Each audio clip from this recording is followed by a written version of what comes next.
agree with her and say freedom has become a pressure. There's become a societal pressure to be free.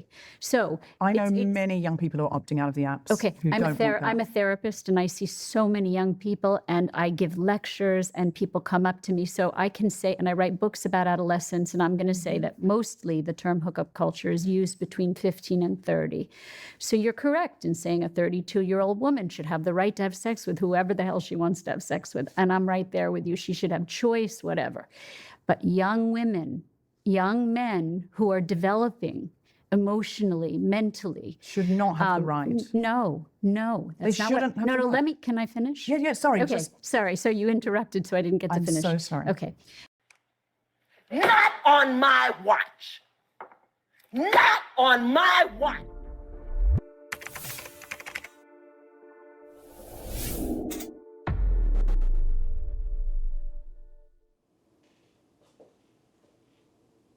Hi everyone, welcome back to Themis and Thought. Grab your coffee, water, tea, whatever you're drinking, go and get that. We are back for part 2 of our 4-part series on whether or not, the question is, whether or not women have too much freedom. I'm not joking, that apparently is the question that Stephen from Diary of a CEO is asking 3 women, and they're arguing whether or not the feminist movement and the sexual revolution in particular was a bad thing for women and society at large. So let's get into it.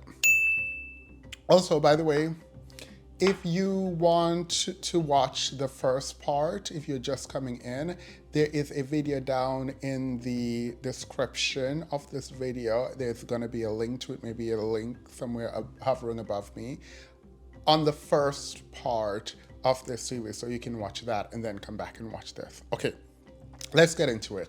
For those who don't remember the panelists, I will reintroduce them.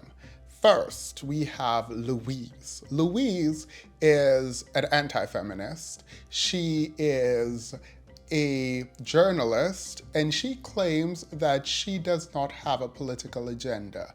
Here she is. So my professional background, I'm a journalist. I write about ideas for a living. I don't have like a political agenda. I just write and say things that I think are true. In terms of how I arrived at some of my views on what we're going to talk about today, sexual revolution, I think I was raised with a lot of the assumptions. Blah, blah, blah, blah, blah, blah. First of all, anyone who says they don't have a political agenda is absolutely lying to you. So that's the first thing. She is very clearly anti-feminist, though she pretends to be neutral. She is supposed to be the neutral voice, because it's definitely not Stephen. I already talked about the moderator, Stephen. His video, again, is linked somewhere. Okay, so now that we have Louise, now we have Erica, and Erica is the most diabolical of the panelists. She is a psychoanalyst, I think. She's so unhinged. Like, Erica is absolutely unhinged. She's a psychoanalyst and she's a boy mom. She's a boy mom, so she's definitely anti-feminist. But instead of owning the fact that she's anti-feminist, what Erica tells us is that she is a maternal feminist. Now, you guys can go do your research on maternal. No. Let's get into maternal feminism. Let's do it. Maternal feminism is as feminist as the will to change is feminist writing.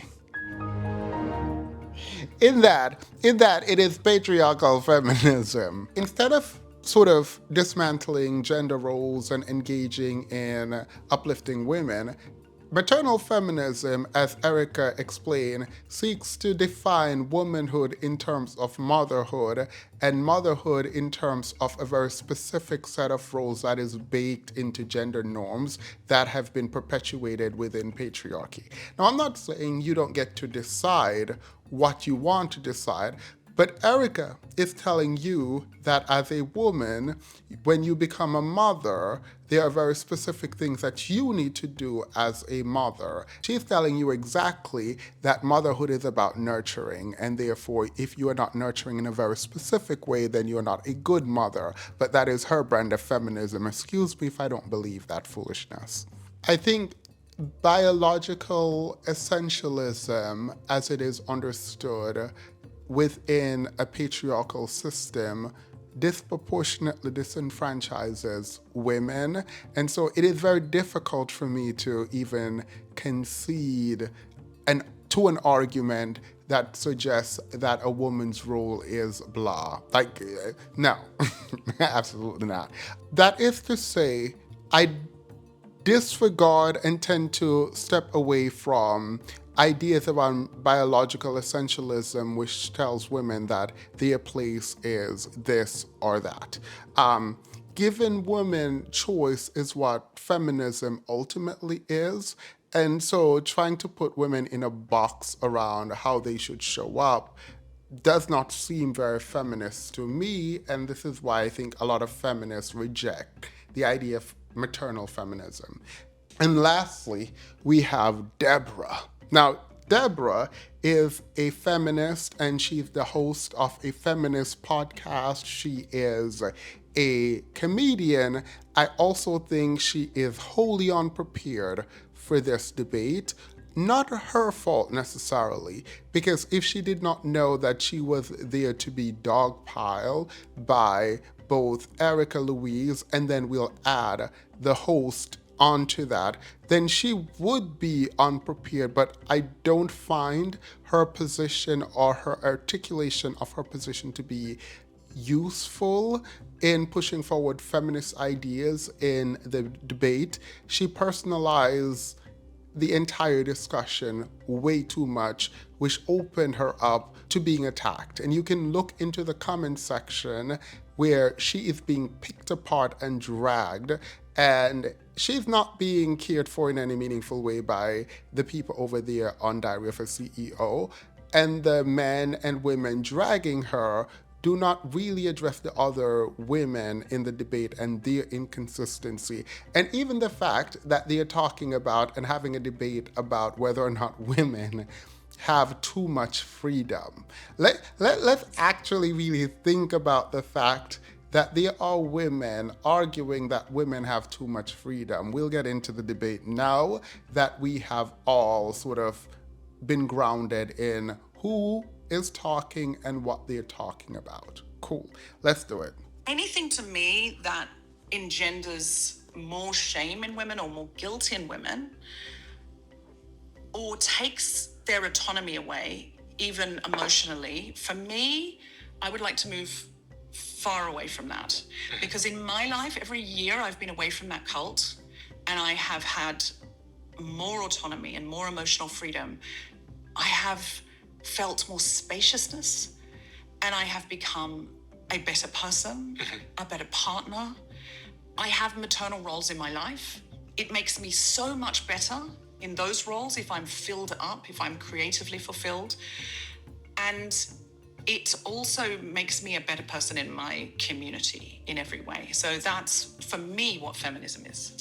So autonomy, emotional freedom, and agency. I also want to touch on the word guilt as well, because I remember that being pertinent to our conversation. But if I reflect on those three words, Louise, autonomy, emotional freedom, and agency as the byproduct of the sexual revolution, would you agree with that? Yes and no. Before we get to Louise's answer regarding whether or not she believes that autonomy, emotional freedom, and agency were a byproduct of the sexual revolution, before we get to it, let me answer that question for you. The answer is yes. Women, due to the sexual revolution, had more freedom or gained more freedom. There is absolutely no way you're going to argue that women did not get more freedom. Now, the question and the issue is whether or not you believe those freedoms were good. That kind of freedom, rather, was good for society. Now, this, to me, is arguing someone's humanity. And so the fact that they're arguing women's humanity is kind of strange.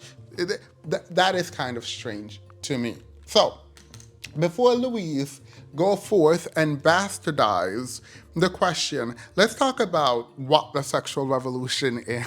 So, the sexual revolution is a period between the 1960s and 70s where women were standing up, requesting and demanding, rather, freedom in terms of bodily autonomy. We're talking about Roe v. Wade. We're talking about the introduction of the pill. We're talking about women really engaging in wanting to have full control over their sexual bodies. It is fundamentally about agency. Now, you can disagree with me about whether or not this is good, because I believe this is a good thing, but you cannot disagree that the sexual revolution, the second wave feminism, that the feminism that we saw in the 1960s and 70s was not about women's right to do with their bodies that which they wanted, right?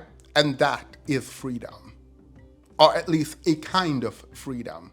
And they got more freedom through the movement in the 1960s and 70s in Western countries. So I don't know why this is even a question. Again, this was about sexuality, gender roles, abortion, women's freedom to do that which they want with their bodies. This, by the way, is the problem with maternal feminism, which I have to go back to.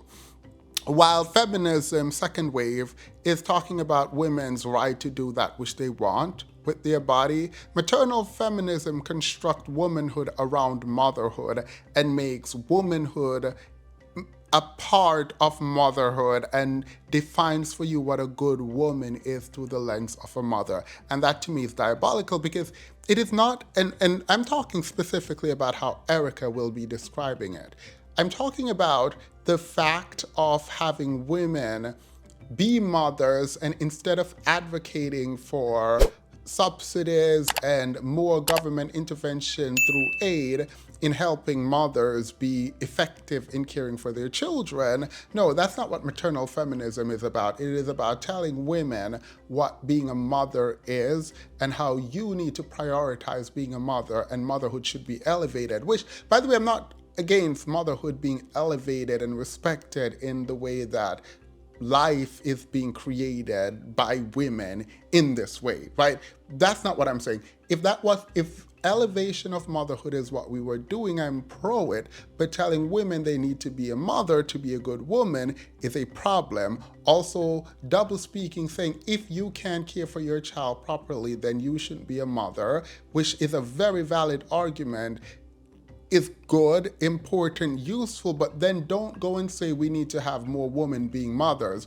Women are opting out of being mothers right now because they don't want to do it. So if you believe in maternal feminism and you're actually elevating mothers and you're saying motherhood is difficult, so if you can't do it, then you shouldn't be a mother, and women are saying, okay, I can't do it, I'm not going to be a mother, why are we having a discussion, which we will get to? Why are we having a discussion telling women that we need more mothers? No, we don't. We don't. Now, does society need more mother? Do we need more children to be born so that the population can exist? Yes. Figure out how to incentivize women to have children, i.e. through government aid and help and uplifting mothers, as opposed to telling random people that they need to have more children when they can't care for children. They can't even care for themselves. Have you seen the capitalism that exists and how it is existing right now? Absolutely not. So this is my problem with maternal feminism. Again, to answer the question, did the sexual revolution give this freedom, autonomy, and agency to women? The answer quite clearly is yes. The next level for this argument, for the people talking, is whether or not that kind of freedom is good. The issue is that these people are dishonest, degenerate, and disgusting in my mind. So instead of just answering the question and then making the argument that freedom is bad because they're going to look real toxic, these people are going to look really bad to say, yes, it gave more freedom, but freedom is bad because women don't know what to do with their freedom, so we should take away their freedom. They can't say that. So they're not about to answer correctly that freedom in this way was given through the sexual revolution. All right, now with that said, let's get to Louise's answer. Because instead of just saying yes and but, instead of saying yes but, she goes yes and no. But will she describe the no? Will she explain how the sexual revolution did not, in fact, give women more freedom? Let's hear it. If I reflect on those three words, Louise, autonomy, emotional freedom, and agency as the byproduct of the sexual revolution, would you agree with that? Yes and no. So I think that... Can I give an example that is like quite dark, but I think throws us immediately into like some of these really difficult questions about freedom and whose freedom, right? There's this line from Matthew Arnold that I really like. Freedom is a really good horse to ride, but to ride somewhere. Like freedom ought to have a purpose, right? And so an example from my professional life, which I think highlights some of the issues about sexual revolution promoting freedom. Imagine. Freedom needs to have a purpose. Imagine telling black people, actually, we're not about to make you free, you're going to remain a slave because we don't know what you want the freedom to do. Imagine telling any other group of people, or repeating this, saying, well, you want freedom, but freedom to do what? Maybe freedom isn't good. Because I can see this argument with children, with people who can't take care of themselves. If there weren't laws for when you break rules, you would be in prison, right? If there was not an entire system in place for making sure that within your freedom there are limitations, you're not intruding on other people's freedom. We're talking about positive versus negative rights. Like if there's not that structure, then sure, this argument makes sense. But when you talk to a grown person and you're like, okay, you want freedom, but freedom to do what? Get out of my face. Freedom to do absolutely nothing. And what about it? The law around BDSM. I won't go into the details because it's boring, but there's like complicated law around BDSM, basically. Like, so this is bondage, domination, sadomasochism. So people basically doing consensually violent or abusive things in sex, so stuff that would be illegal if there weren't consent, pretty much. And the law around it is complicated. The law basically says that you can consent up to a certain level of harm. And then above that level of harm, you're criminally liable. And if something goes wrong, like you're done for it. And there's been ongoing campaigns by proponents of sexual freedom to loosen these laws and to make it so that you can consent to more than what you legally can at the moment. So consent to like serious body modifications as a sex thing, or consent to quite serious violence as a sex thing. Like if something goes wrong at the moment, you might be criminally liable. So me and a bunch of other feminists set up a group called We Can't Consent to This. The reason we did this is because there were an increasing number of cases in the UK. Do not let her lie to you. By the way, when she say myself and a bunch of other feminists, there's no other. She's not a feminist. If a woman is sitting up there telling you that women have too much rights, that woman is not a feminist. I am so sorry. This isn't unique to the UK, of women who had died during sex and their partners claimed that they had consented to the violence that killed them. So this was normally strangulation, but there were other like horrible ways in which these women died. And these men were getting away with this in the sense that they were successfully claiming, no, this was all just a sex game. And they were successfully avoiding a murder prosecution and sometimes getting very light sentences for manslaughter. And I think this is a really, really good example of freedom for who and freedom for what. Because you can completely see why some campaigners would want the law on BDSM to be much more liberal. And they would say, and they do say, I'm a consenting adult.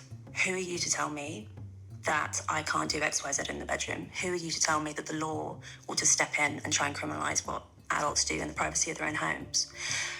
And you can see their argument. But then I say, okay, but the problem is we are all connected to one another and your freedoms impact on mine. And this all, a society is greater than the sum of its parts.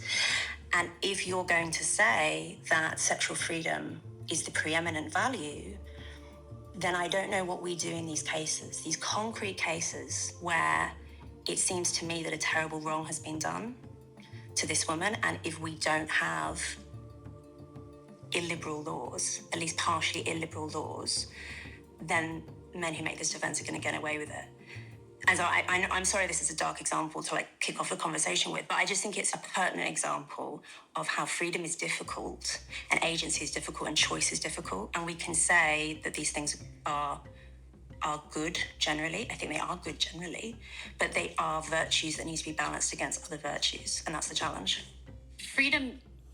Okay, so essentially, the question was not answered properly and definitely not explained. So when we ask, and when the question is asked, do you believe the sexual revolution gave women freedom? She said yes and no. So she did not answer the question. She does not explain how it's yes, and she does not explain how it's no. She went into this dusty diatribe about BDSM that no one asked about and talked about how freedom and agency can lead to horrible outcomes. That is not the question, you dusty... Sorry. I'm going to keep that in, though. But that was not the question. Were women granted more freedom via the sexual revolution?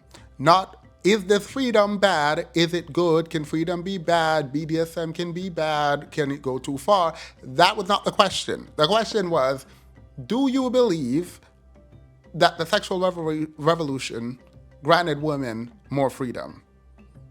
The answer to that is yes. And then you can explain your dusty diatribe. Don't say yes and no, and then go on to explain everything but whether it's yes or whether it's no. You then skip the step just to get to, well, freedom can be bad. Okay, yeah, that's fine to argue, but could you answer and explain your answer to the question first, and then get to your second part where you're saying, oh, but women having too much freedom is a bad thing. Do that.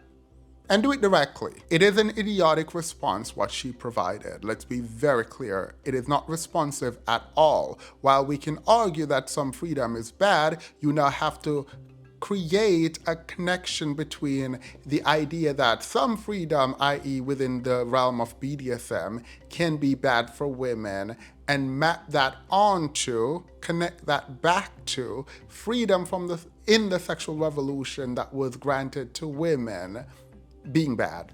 Now, my very next step is to drag the moderator for not re-asking the question, not pushing back, and not getting a direct answer about whether or not there were more freedoms granted to women through the sexual revolution. I would drag him, but again, the video is down in the description for you to watch when I already addressed the moderator, so I'm not going to redo that and explain his bias here again. Louise goes on to explain how in a specific case, BDSM, freedom can be bad without being specific as it relates to the sexual revolution and the freedom granted in the sexual revolution for women, how that is bad for women. If I were her professor, she would have failed. The answer she wants to give is yes, and she's too cowardly to really engage in the answer that she wants to give, and I'm not about to play games with Louise to figure out what her direct response to the question is. I think fundamentally she understands how disgusting and degenerate a response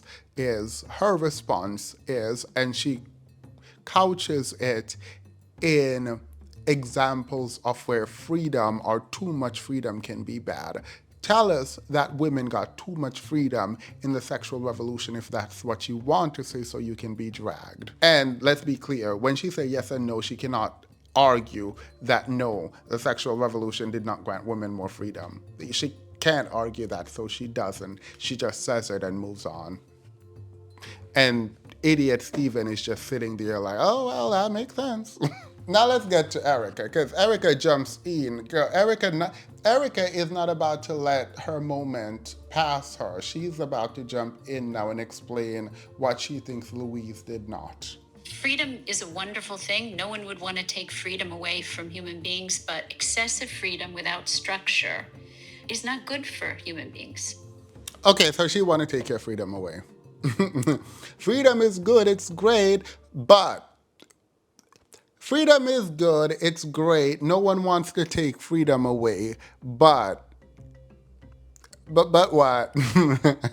but we need structures. Cool, that's great. I actually agree with you. That's why we have the laws in place. What? We're talking about women and the freedom they receive through the sexual revolution. So yeah, everyone can't just be free to attack and like fight other people. But like, go ahead, Erica, because Erica is about to give us the most degenerate response ever. She's about to say, yeah, well, women might have too much freedom.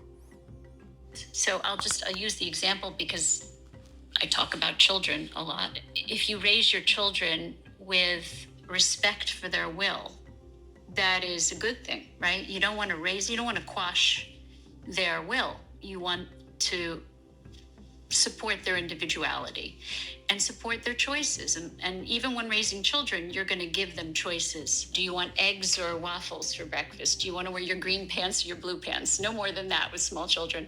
But if you don't provide any structure for them, they don't feel loved, they don't feel secure, they don't feel stable.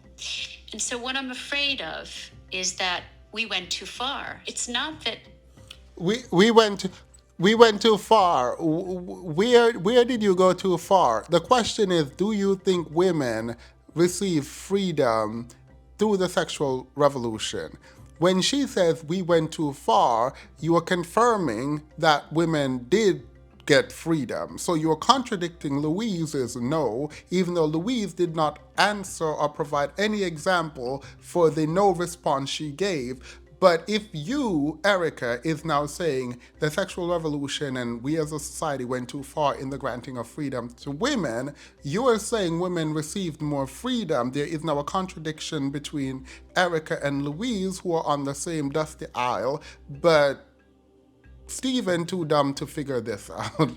See, the argument, the conversation is going on without any real engagement with the discrepancy between people on the same fence, the same dusty fence. So that's very annoying to me. The next question would be, how did feminism go too far? How are women too free? And how would you like to restrict those freedom? You're comparing women to children, dusty and degenerate of you, but also, what are these structures you want to put in place for women? Come, let's get into it. Does Stephen ask that? Absolutely not. Stephen Dustysoft does not ask any of that. Just let this woman ramble on and on about nothing.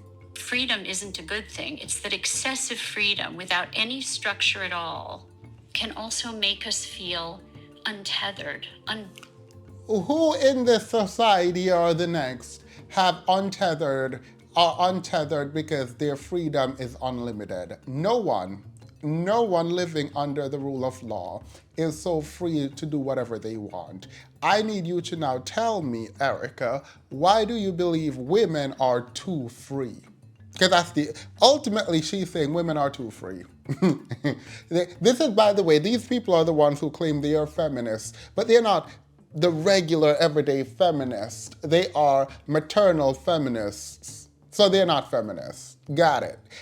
I promise you, a person who sits up here in 2025 under the Trump administration and say women are too free, women have too much freedom, is not a feminist. This is a Trojan dusty horse. And it's not even a Trojan horse because it's glass and we can see through it. They're like sneaking her in the belly, but we see right through it. The whole thing is made of glass. Make your reference that I probably should have kept to myself. Bound without connections to the people that we're most intimate with. And that's my concern. So it's not that sexual freedom isn't a good thing. It's that in my mind, it may have gone too far. Women having freedom sexually to do and choose their partner has gone too far. Where? How? Stephen, where are you? Moderate, girl. Girl, moderate. Does the moderator even ask her how? Mind you, every time Deborah talks, Stephen jumped down her throat. Every single time Deborah says anything in favor of women, there Stephen goes, but how? Here is a stat. Here, hookup culture. That's how Stephen... I feel bad for Deborah, because Erica and Louise get to say whatever they want, just making dusty stories up that no one cares about. Outside of all the joking, I want you to understand that this is not a debate, this is not a discussion, this is propaganda at work. Stephen, through Erica and Louise, is pushing an anti-feminist, anti-woman rhetoric. That is what is happening here. Please make no mistake about that. I also want to point out that when we're watching, what you will see happen is whenever Erica or Louise speak, if Stephen comes in after them, it is only to bolster whatever point they're making, because it seems like, again, Stephen does a bunch of research to bolster the anti-feminist position and drag the feminists. That is it. I'm gonna give you an example right now. So we heard Erica just talked. Let's hear how Stephen responded. With, and that's my concern. So it's not that sexual freedom isn't a good thing. It's that in my mind, it may have gone too far. Just to add to that before you jump in there, despite the general decline in sex, especially amongst younger people, societal acceptance of casual sex has grown quite rapidly. In the UK, approval of casual sex rose from just 10% in 1999 to 42% in... Girl, what casual sex have to... So should women not be having sex? Or should they not be having casual sex? Also, please note through this series, if you hear Stephen ever said just to add to that for anything that Deborah says. At all. At all. The hookup culture. Yeah. So when you say rules and structure... Before we get to Deborah, because Deborah asking the real questions here. Deborah, Red Jacket is about to ask the right question. So Stephen comes up with some dusty stat about casual sex without any information about his feelings on it. No one adds anything. So in context, someone says that there's too much freedom, we're going too far. And he says, just to add to that, hookup culture has increased. The implication there is that hookup culture is bad, but he doesn't say it. He doesn't have to say it because you infer that from what he's saying. Where's your argument? He doesn't have to make an argument because the argument is implicit in the stats that he's throwing out, adding on to what Erica was saying, disparaging women having the right to sleep with whomever they want. I find this very cowardly. I do. I find it very cowardly that you're not able to just come out and say what you want. You have to hide behind making a random statement that you think people are just going to interpret as just detached from everything. No, it is within context. You are making an argument. So let's hear Deborah finally cut through this mess and ask a question. So when you say rules and structure, Erica, I'm really interested in that turn of phrase. Because, of course, children need rules and structure, but women aren't children. Well, we're all children. Men are children, too. From a psychoanalyst perspective, they're... That's not what you mean. Don't play in my face. See, this is the thing that would have had me dragging people. I'm not nice. I'm not nice. I'm not nice. I don't like people playing in my face. Don't do these quick jabs and these... Don't do this. You're gonna piss me off. You are piss me. Women are, that's not what you were talking about. Okay, then let's talk about taking away rights from men. No, you don't want to do that. Okay, then that's not what you were talking about. Ugh. There's a child in everyone. Of course, but I think when we're talking about rules and grown women, we are really, really in dangerous water because we are looking at a society that is increasingly closing down on women and telling women where they could do better, be better.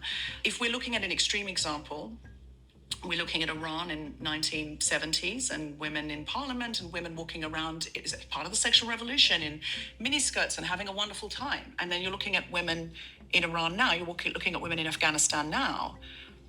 Women in Afghanistan now have rules and they have structure. They can't stand near a window. They can't leave the house without a man. They can't they can't use their voice in public. They can't sing. Anything that says rules to me, I'm immediately firstly, our society has plenty of structure. We have a lot of structure.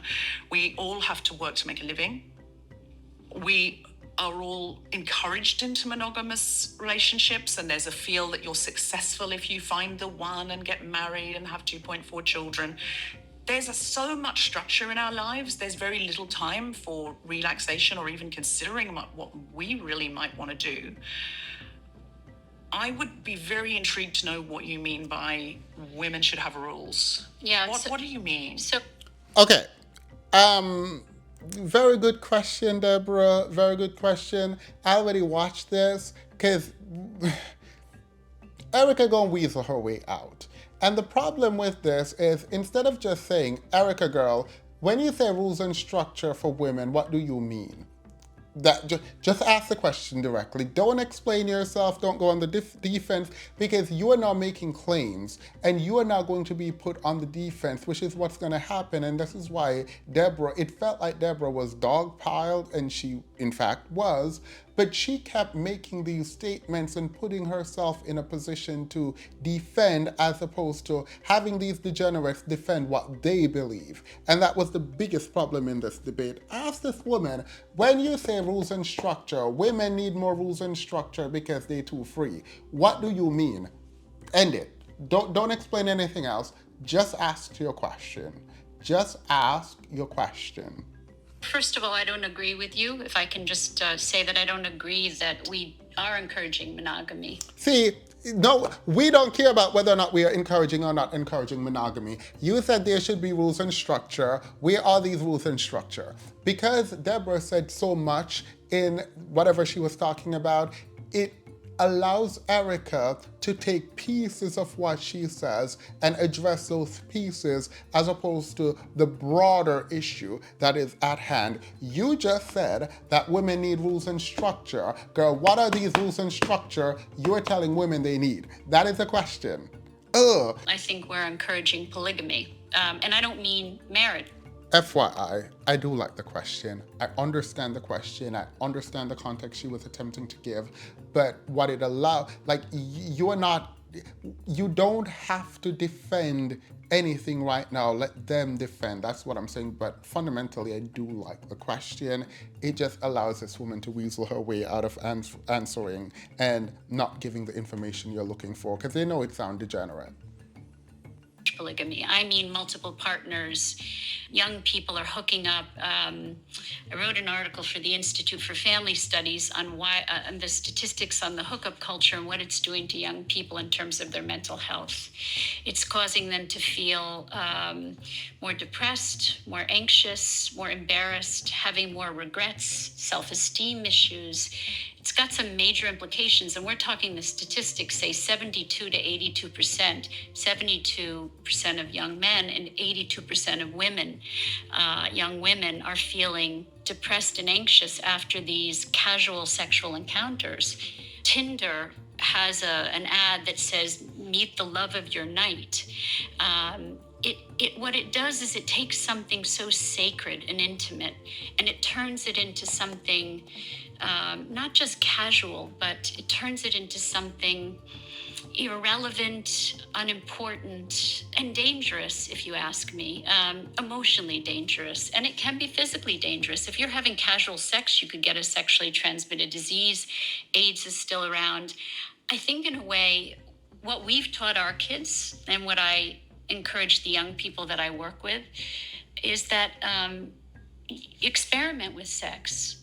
Care about the people that you're experimenting with. Find people who care about you and who you care about. So that structure. Can I just counter? No, you can't counter anything. Don't counter. Why are you countering anything? Why are you arguing? Wait, ask her a follow-up. Where is the structure? Encouraging my young people that I know to be with people who they care about and who care about them is not rules, it's not structure. You are degenerate, you're not answering the question, you're not being responsive, you said some foolishness, and when asked, you made up some other foolishness that does not address your initial point. But because Deborah is so caught up in defending the position, which obviously you're in it, this is your thing, you want to fight, but you now put yourself on the defensive. No, revert. Go back to them and say, yeah, that's cute. What rules and what structure are you talking about? Because when Erica is sitting there talking about, oh, we're encouraging polygamy, men are being harmed, blah, blah, blah. Mind you, regardless of how monogamous you are, if your man not monogamous, that STD is still coming your way. And then-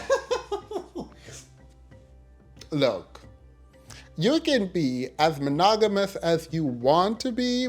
If your man not monogamous, girl, good luck. Good luck, because these women who did not have any STD going into a marriage, getting tested and being positive for STD while they didn't sleep with anyone besides their husband is diabolical work. But we move. I dislike the fact that Deborah is not pressing Erica in this moment on this rule and structure and wanting to limit women's freedom and likening women to children. I think that the fact that she got to meander Erica, the fact that Erica got to meander and say nothing about the rules and structure that she wants to implement is actually diabolical. And I don't know necessarily that it is Deborah's place to be pushing back, but we know Stephen not about to do it. And Louise is just Louise, girl. I think I need to own that Deborah and thus the feminists on this panel failed in their ability to provide, or her ability to provide, meaningful pushback. Degeneracy and stupidity just was left hanging in the air, and there was no real pushback on it. Instead of the feminist, Deborah, pushing back on what was said, what Erica was saying, and then following up with reasonable question, she started describing abuse of women within the context of a relationship and monogamy, which is important, but it's not, Deborah, it's not responsive either to what Erica is saying, and Erica was not responsive at all to the question that Deborah asked. So this is just unhinged mess. This is just disjointed, unhinged foolishness where no one is responsive at all to the prompt or the question being asked. Louise did not answer Stephen's initial question, neither did Erica.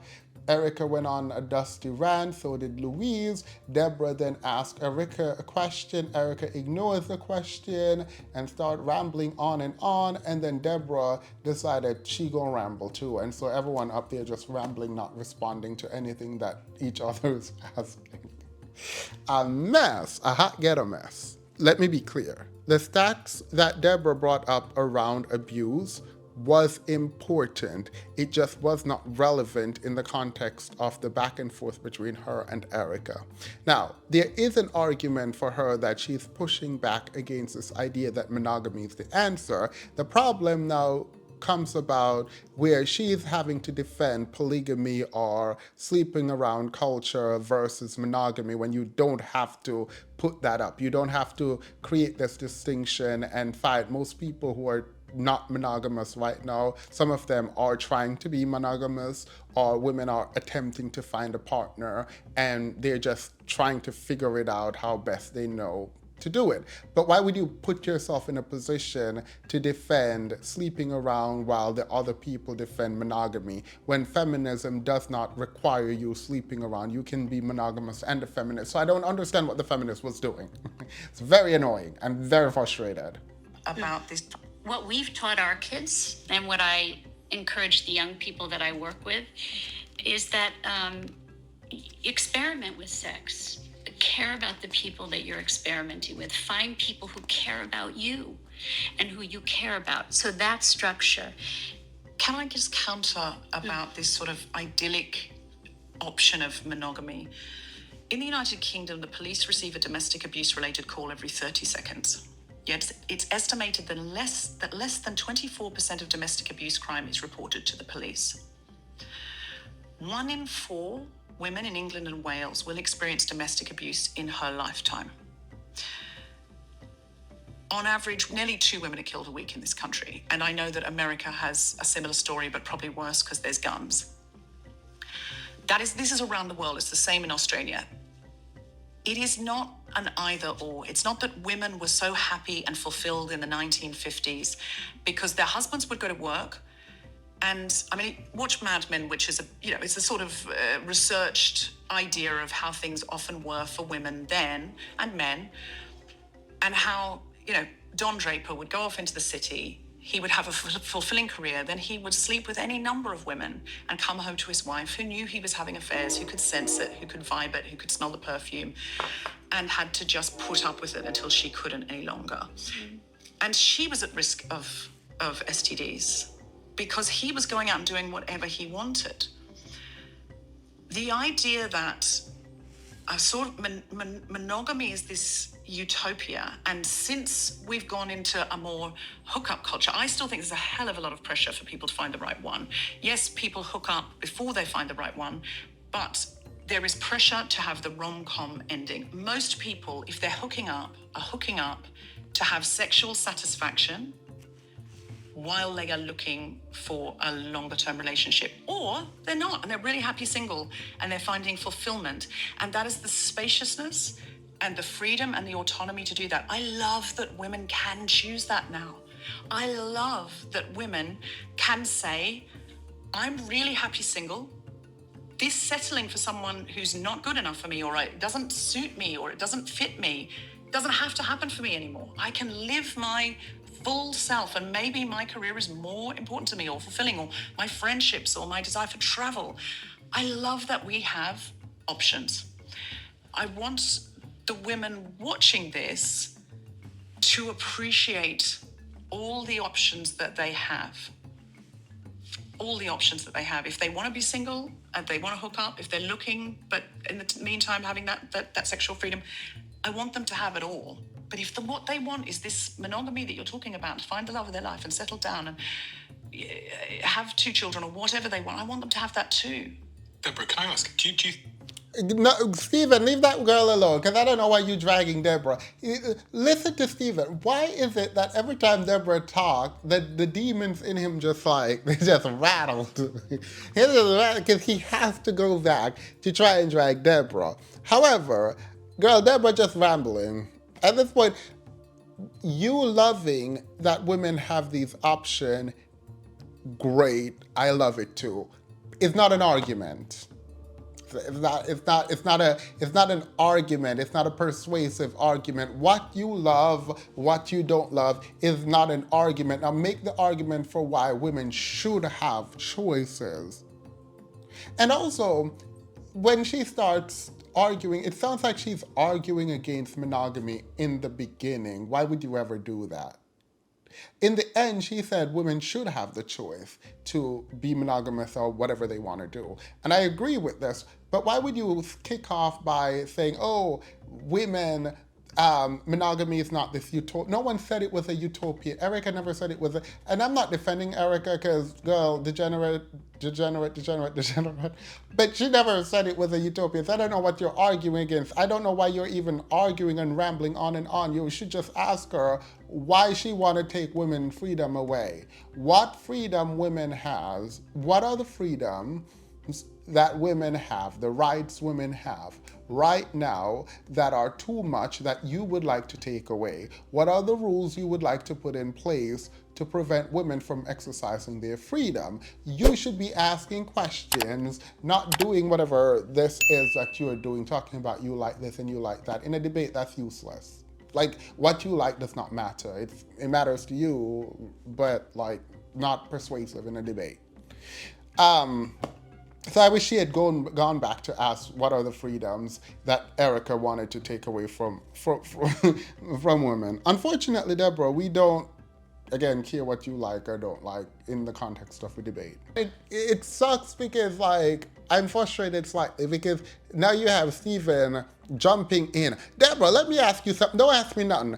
Before you ask me, if I were Deborah, I would say, before you ask me anything, before you try to challenge what I just said, that I like, that women have these options, which is not an argument, I just said I like it, so I don't know why you're asking me anything. Go back and ask Louise what she was saying, and if she's going to respond to the question you ask her directly, and then go to Erica and ask Erica if she going to answer none of the question that Deborah asked her.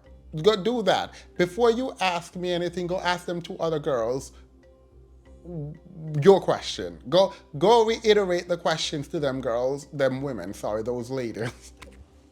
Go back to those ladies and go ask the question to them again before you ask me anything. Because I don't know why you're up here trying to challenge. I don't know why Stephen up here just trying to challenge. Just trying to challenge Deborah. Sexual freedom. I want them to have it all. But if what they want is this monogamy that you're talking about, to find the love of their life and settle down and have 2 children or whatever they want, I want them to have that too. Deborah, can I ask, do you think that there is a cost to hookup culture and casual sex in regards to the implications it has on women? No, don't think so. Everything has a cost, so nothing has a cost. I'm joking. Yes, there's a cost to men and women. Yeah, there's a cost. Now what? What do you want me to do about that? Because it's very annoying because he does not push back against anyone else. Deborah, can I ask, do you think that there is a cost to hookup culture and casual sex in regards to the implications it has on women, as Erica was implying, psychologically? And is that more adverse in women than men? I think human beings can suffer from too much choice. Like, we know that if you put 800 varieties of jam out on a supermarket shelf, people will buy less jam than if you put out 8.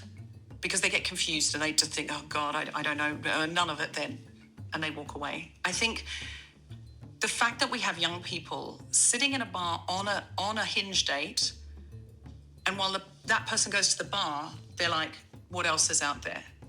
I think that's bad for human beings.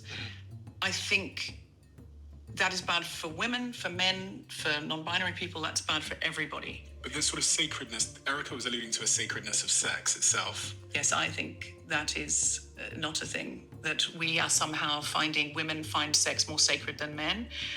I didn't say that women find it. I think it's sacred for men and women, but yeah. So you were speaking to sort of sacredness to it. And I know, Louise, in your work, you've talked about how there's different implications for men and women. You heard Stephen jump in to try to use Erica's words to say women find it more secret than men. Erica realizes this is not the position she wants to take right now. She's ultimately going to take it later about who it hurts more. We'll get to that when we get to that. But because Erica says, no, I didn't say women find it more. I said both of them. I didn't make a distinction. So he then goes to Louise to say, oh, but your work says women find it more, right? And then Louise is going to say, yeah, it's going to harm women. Let me play it and then we'll talk. Yeah. So you were speaking to sort of sacredness to it. And I know, Louise, in your work, you've talked about how there's different implications for men and women as it relates to casual sex. So I think that hookup culture basically is better suited to the average preferences of men than of women. So the average preferences of men are more likely to be towards the having lots of partners, jumping into bed really quickly, into the spectrum, basically. And this is what psychologists call sociosexuality. So men are generally more unrestricted in their sociosexuality than are women. And hookup culture favors the highly sociosexual. And actually... This is just degeneracy, all of this, because... Yes, if we create a culture that shames women and historically shame women, the puritanical culture, again, shaming women, yes, women would be less likely to engage in more casual hookup and feel more shame about engaging in it, particularly if it gets known. Again, this is about social pressure. Now, you're going to have to make the biological argument for me, but there's a very specific social and historical pressure and acculturation that happened around women. Like, I'm not doing that. Like, we're not doing this, Louise. Like, you can't then make women act a certain way because of a culture and then use how women act to justify whatever degeneracy you're going to spew without acknowledging that this was a cultural push and normalized by culture. You can see this if you look at campus dating cultures and sexual cultures, which are interesting because in a way university campuses are almost a closed environment. You've got all these young, horny people hanging out, not very much to do, and like interacting with one another. And on campuses which have more men than women, so the women are the scarcer resource, basically, assuming everyone's heterosexual, right? They tend to have more conservative sexual cultures, so more monogamy, less hooking up, people wait longer to have sex, etc. On campuses where there are fewer men and more women, which increasingly is true of all universities, actually, 60 because to 40, exactly, you have the opposite. You have more hookup culture because basically the men are the scarce resource and they can set the terms, and men prefer more hookup culture. There are obviously exceptions, this is all true, but at the population level, I think that's really good evidence that actually women en masse don't like hookup culture and are actually engaging with it because they sort of have to. What you're talking Yes, because you've trained women to see sex one way and men to see sex another way. Like, oh my God. The cost of casual sex and this entire discussion is degenerate. Don't care nothing about any of their engagement with it. Deborah lost this part. If I was allocating points, I think Deborah would have lost the most points here because I don't know why she created this weird dichotomy crossing the line between feminists and what I believe to be anti-feminists, where anti-feminists are pushing for monogamy and feminists are pushing against monogamy. That's not a dichotomy that actually exists in reality. There are feminists who are pro-monogamy and feminists who are pro-hookup culture. It's not feminists are pro hookup culture and then anti-feminist wants monogamy. That's not how that works. So while I think Deborah tried to clarify at the end of her statement, it does come off as if the feminists are pushing hookup culture, which is not necessarily true because some feminists are pro and some feminists are against hookup culture. talking about there is very young women who have just left home. It's their first exploration into sex. Now, if you ask a 32-year-old woman in London who knows her body, who knows her preferences, who knows what kind of man turns her on, who can talk about these things and communicate, and you ask her, do you regret that hookup? She'll be like, no, I worked really hard this week. I was literally looking forward to it, and it was wonderful. If you ask that same woman, do you regret any of the hookups you had when you were a fresher? She'll be like, oh my God, I didn't know myself. I didn't know how to ask what I wanted. The boys were terrible at it because they didn't know themselves. I don't think universities are a great place to get this information because that is when you are literally just exploring and going, is this anything? And we're all too embarrassed to say what we want or to say how that we like, oh. So you've got to put into that mix. Boys are told, you got to get laid. You got to get laid. Otherwise, you're not cool. Young women are told, you don't want too high a body count. You're going to get slut shamed. So you're talking about 18-year-olds don't know themselves yet, and you're saying when the men are scared. Okay, girl. So yes, the socialization bit is important, but generally, the distinction between 30 and 20, yes. Also agree, but you are not really addressing the prompt, and they've strayed so far away from should women's rights be limited? Because all of this boils down to whether or not these women want to limit women's rights. If so, how?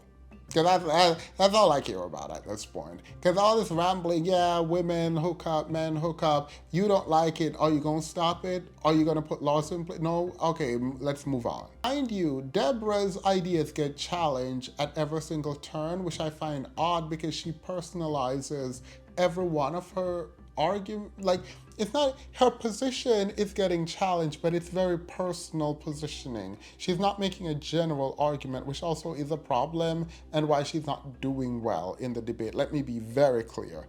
Deborah, the feminist, is not doing well in this debate. And that is the position I want. That's the side I am on. And she's not doing well in the debate. Let's be very clear about that. Stephen, after hearing Deborah create a distinction between women over 30 and women under 30, is going to limit the debate to women under 30, completely removing Deborah's feet from under her because she just said women under 30 don't know what they want. And Stephen is about to say, well, women under 30, that's who we're talking about.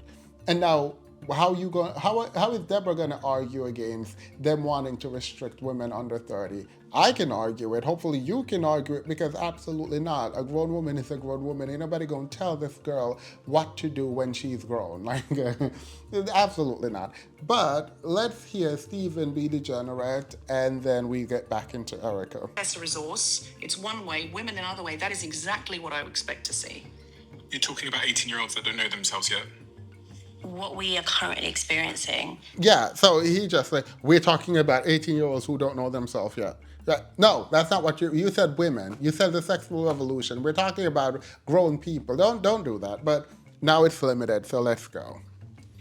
In our sexual culture, where yes, there's some structure, yes, there are some rules, but we are much, much more sexually not just liberal, but even libertine than, say, the sexual culture of our grandparents or whatever. I think everyone ought to be able to agree on that. There clearly is a change now in the sexual culture from previous generations, and it's mostly to do with the pill, as I argue. But the expectation is kind of, as you say, that you just have to figure it out. Like, there isn't a very clear template. Yes, maybe there is I think that Deborah, you're actually right that most people do in the end aspire to monogamy and having children and everything. But there's also an expectation that you're supposed to experiment a bit in the meantime, and it's kind of actually weird to be a virgin on your wedding night. And I think that, yes, I mean, girls have to tread this really difficult tightrope where on the one hand they are at risk of slut shaming, but they're also at risk of being called frigid. They are much, much more at risk, actually, of being called frigid than in previous generations. And the idea that we can escape from... They're much more at risk of being called frigid than in other generation. Yes. But why are you comparing it to other generation? Also, even if someone calls someone else frigid, that's not bad. I mean, I guess it's bad, but it's not like the worst thing in the world. Being slut-shamed is horrible. And you are more likely to be shamed than being called frigid. So... They're not freedom at all. I'm going to agree with her and say freedom has become a pressure. There's become a societal pressure to be free. So I know many young people are opting out of the apps. Okay, I'm a therapist, and I see so many young people, and I give lectures, and people come up to me. So I can say, and I write books about adolescence. And why did you not ask how should they restrict? Every time there is an opening to ask, Erica, what she means when she says there's too much freedom and there's pressure in freedom, ask her how she would limit people's freedom. Ask her how she would limit, not even people, how she wants to limit people's freedom. She's just now saying, I'm a therapist. What you just admitted by announcing you're a therapist is not that you're an expert, but that your pool, your data set is biased.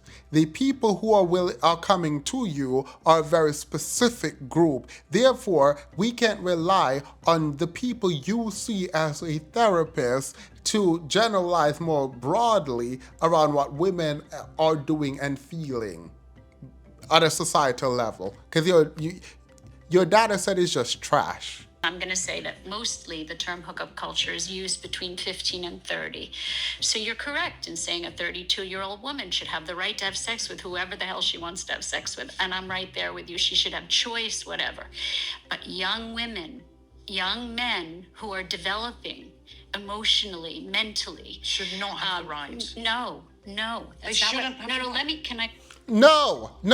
Deborah, you're being too polite. This is point for you, Deborah. Right. If you're saying women over 30 should be able to do what they want, sleep with whoever they want. However, under 30, women are developing, men are developing.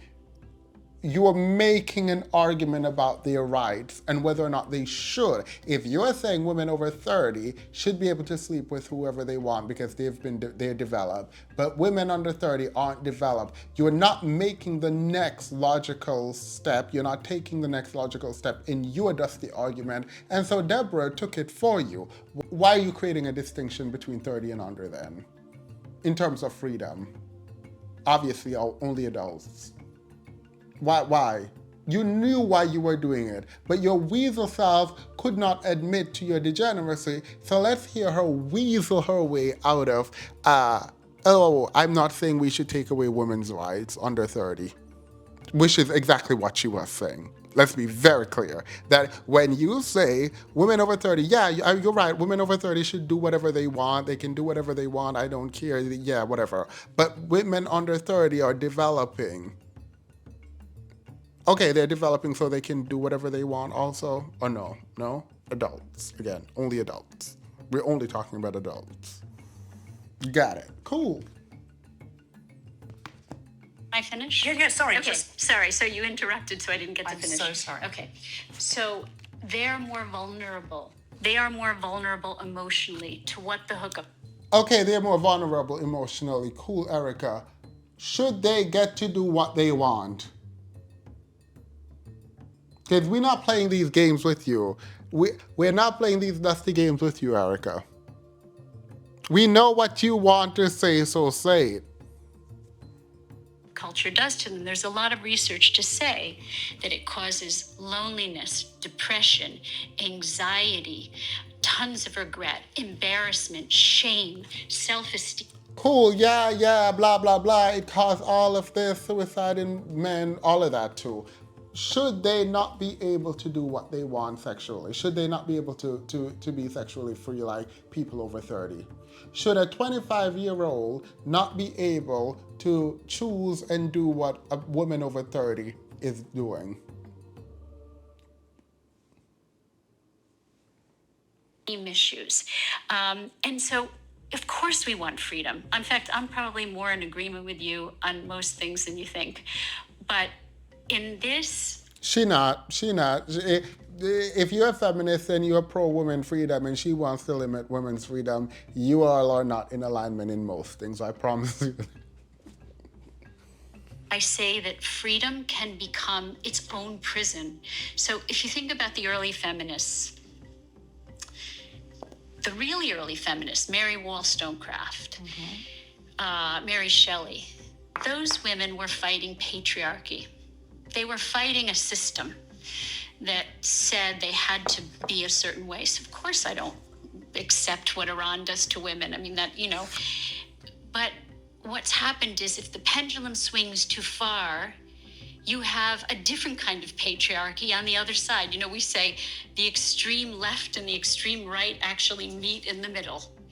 And so have we just we never want to take choice away. The idea of taking choice away from women to have sex with whoever they want to have sex with, that's not the point of this. It's, have we created a society which pressures young women in its own way to be promiscuous, to have lots of experiences? It's not all glorious, freedom. It is glorious, but it's also not all glorious. And it can be a pressure on young people to get rid of their virginity, to have lots of sexual experiences. And it's not all it's cracked up to be for them. It really isn't in terms of their mental health. I was with her slightly until it's not always what it's cracked up to be. For the people who like it, they like it, and period. So don't prescribe to people who want to do what they want to do.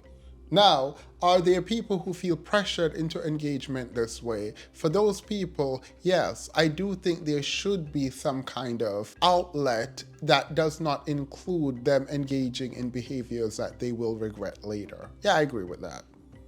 And they are more, we say, 9 to 20. But that does not split with people over 30 and people under 30. Women over 30 and women under 30. That split is degenerate. 25, early 27 in young men is the second critical period of brain development, where they are very susceptible to their relational experiences and their environment. And so in that period of development, which is mostly what we use the term hookup culture for, it's in that very young developmental period. It's not just in college, it's throughout their 20s, until that woman becomes 32. That's a very vulnerable brain. And so until a woman becomes 32, they have a very vulnerable brain. Cool. Are you going to take rights away from women before they turn 32? So until you can't do anything until you turn 32. What rights and structure would you put up, Erica, for women until they turn 32? That's all I want to know. I don't care nothing about what Deborah got to say. I don't care nothing about Louise, Stephen, just not really smart. So I don't really care nothing about what these people got to say. Tell me, Erica, what you want to take away from women and how.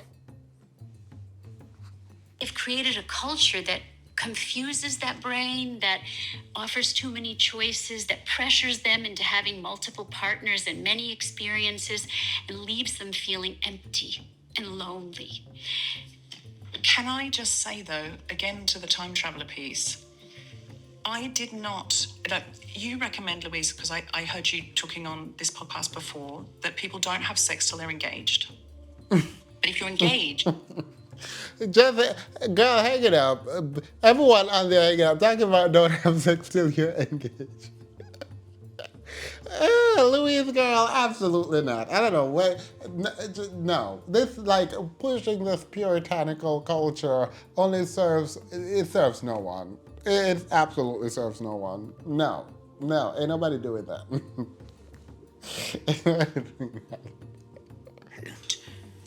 The next step is marriage. So presumably you're going to marry that person, i.e. you're going to sleep with the first person you sleep with, if you take that advice. You know what? Also, you know what, Erica, girl, go ahead, hang it up. Erica, hang it up. But you know what? I'm disappointed. I am disappointed with Deborah. Because you just let Erica meander on and on and on and on. And then you forgot the whole point of your question about what should women under 30 do and should their rights be limited. I don't know how you allowed Erica to talk you out of your spot. Because you said it. Deborah said it initially. As soon as Erica was talking, Deborah said, wait, so women under 30, you gonna take their rights away? She's like, no, let me finish. And then she go on to not answer whether or not she's gonna take women's rights away. And Deborah forgot the question. Yeah, just go ahead and hang there. Y'all got 2 seconds to go ahead and hang this up, because ain't nobody got time. Erica says, I agree that women over 30 should sleep with whoever they want. However, women under 30 are not fully developed. They're going through it. So should they not be able to sleep with whoever they want? Are you going to limit that? That's the question. Are you willing to take these women's freedom away? That was the question, and Deborah forgot it. Deborah got Erica tricking her out of her seat. It is too late for this. It's almost midnight. It is very clear to all of us with a brain that the implication from Erica is that women under 30 should be limited in their ability to access sex. That's exactly what she was doing. Deborah just, I don't know. I don't want to hear what Deborah got to say because I'm over it. She just, I don't care. Your instinct here, Deborah, though, your instinct initially was correct, but because you just didn't want to hold on to your instinct and you wanted to defend, you were out there defending. We also get to Erica being a boy mom because she's out here talking about, oh, I'm a feminist, but we need to protect these men and blah, blah, blah. So we'll get to why, because she said she's a boy mom. She has 2 sons apparently, and she needs women to be good for her sons. I don't know, some foolishness. Erica keeps contradicting herself and no one is calling her out on it. And Deborah attempted to do it, but she's just one woman. She's just one woman against 3. So I have a lot of grace for Deborah. Regardless, it's too late. It's too late and I haven't eaten yet because I have to re-record this so many times. So Deborah girl, I apologize. We in it together, but like you failed in that debate. In any case, I think this is a good play. We're at the 30-minute mark, and I just kept blabbering, so I feel like this is a good place to stop tonight. And this is part 2, and we'll come back based on, let me know in the comments if you think I should just move on from this, because there's more to it, like there's more, but I feel like I shouldn't commit myself to 4 parts, and this should be the final part, because like, I'm actually really annoyed. When I'm going through, it's one thing to watch a debate and mentally sort of engage with the debate. It's another thing to kind of jot down my thoughts and realize that these people aren't doing anything. And be really annoyed about the lack of engagement from all parties involved. just the rudimentary level of engagement is very toxic and annoying. So if you would like me to continue, let me know in the comment section. If you're like, girl, hang it up, flat screen, then also let me know in the comments because period. Remember to like, share, comment, and subscribe, and I will see you all later. Bye. I'm trying to get this video out because I won't be here this Friday. We're in July 2025. I forgot the date, so I'm not gonna, yeah, I'm recording this on July 22nd, and this Friday I will not be here, but I usually go live on Fridays at 6 p.m. If you wanna come up and talk and we can zip it and zoo it, let me know, but for now I'm gonna be off. During the summer months, I tend to not be here every Friday, but every other time I'm here on Fridays at 6 p.m. Eastern Standard Time. Okay, that is all. Have a wonderful, wonderful night. Bye, deuces.